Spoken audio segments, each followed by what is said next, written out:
Yvonne, question number 2 is about your visit to Korça in 2019, your experience, how you felt, what did you think, and then what do you feel about your parents' experience and what they had with that town. So yeah, please let us know about your experience when you visited Albania and Korça.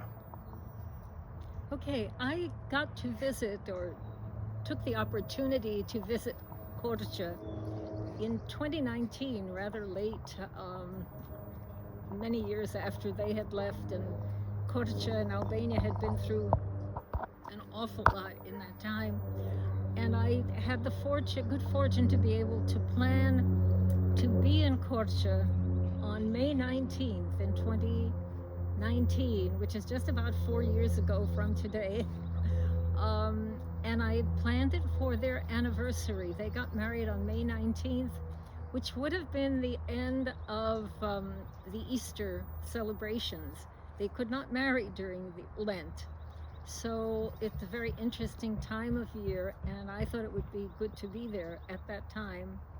So that, and I wanted to feel as much as I could what my parents felt when they first got married in 1928 or 29. Anyway, one of those years. And so I was there, and happy to be there at that time. And of course, in some ways, it was the Korça that my parents had left. I did go to my mother's original home, which is kind of decrepit at this time, but it was there. And I was taken to the house that my parents set up for them to live in, that my mother wanted to be in for some years. But my father made the decision when she had become pregnant that they would leave immediately and come back to New York City. I think there was some issue about them getting through Ellis Island if she was showing pregnancy. So I think that was part of his decision there. But he grabbed her, and fortunately he did not leave her behind, as many of his friends did, left their wives and their children behind.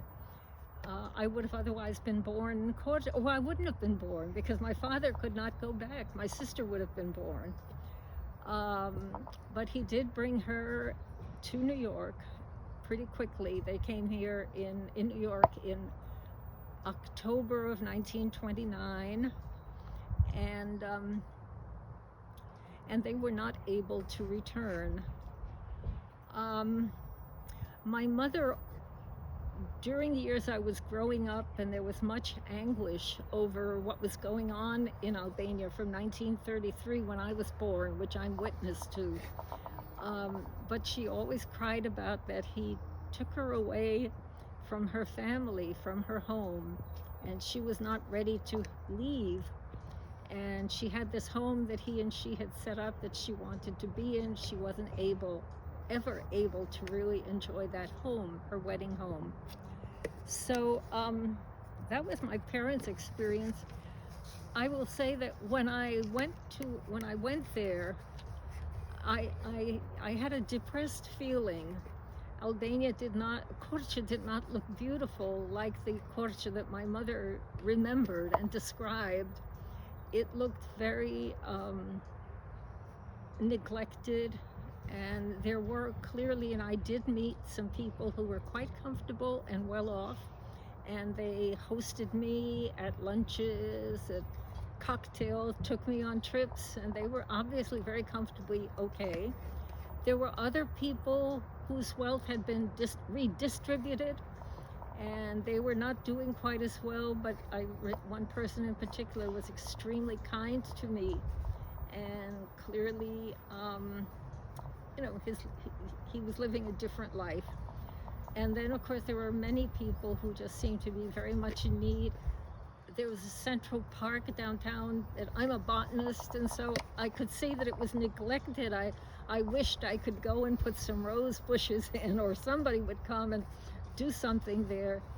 And the mountain, the backdrop for Korça, I think it's Mount Morava, is very brown, and so I'm wondering, was it ever green, or was the wood all chopped down and burned for fuel. So that was so I did feel there was a negligence and many needs in Korça.